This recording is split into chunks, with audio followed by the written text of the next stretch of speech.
Hi everybody, this lesson is about torque and acceleration, and it's actually a method of how you can measure the rotational inertia of something that is able to spin or revolve or rotate.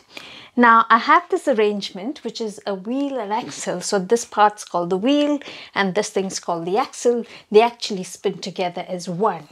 What's different is the radius of the wheel is different from the radius of the axle, and when solving problems we just need to make sure where is this chord wrapped around. So if the chord is wrapped around the axle, then you need to use the radius of the axle.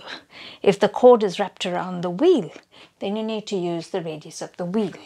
Okay, so what's this arrangement? So this arrangement is where you wrap a cord and you actually have a falling mass. So if there's a mass at the end of it and you let go, this cord is going to come down straight because of the acceleration due to gravity, and it's going to come down and it's going to accelerate. So A is whatever the acceleration for this mass is, and you will know how much the mass is. You could know what is the radius of the axle or the wheel. So first of all, we're going to look at what are the forces that's acting on this whole arrangement.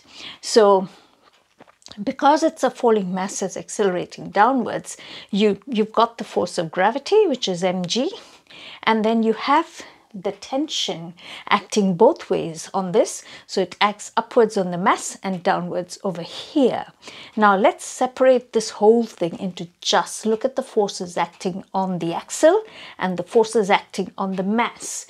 Now if you look at the forces acting on the axle, you've only got one force, and that force is tension force. So in order to calculate torque, we just need to know what is tension force and the radius of the axle. So if you can figure both those out, then it's possible to calculate torque. Now we can't do this directly, so there's another way of doing it. Now if you look at the forces acting on the mass, there are two forces. So there is mg, gravity force pulling it down, and there's a tension force that's pulling it up, tension on the rope. Now the ft here is the same value as the ft there, so it's equal and opposite. Okay, so now just looking over here, I'm just going to rub the rest of it out so I've got some place to work. So if you look over here, your unbalanced force causing acceleration, so your unbalanced force is equal to ma, right?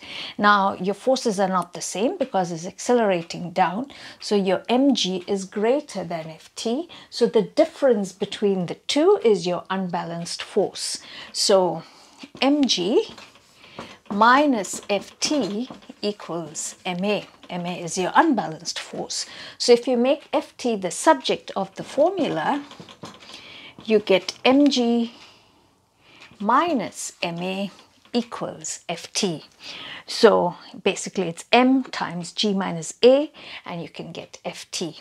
Okay, so once you figured out ft, the next thing you can do is you can calculate torque is ft times radius. Okay, and like I said earlier, if the chord is around the axle, it's the radius of the axle.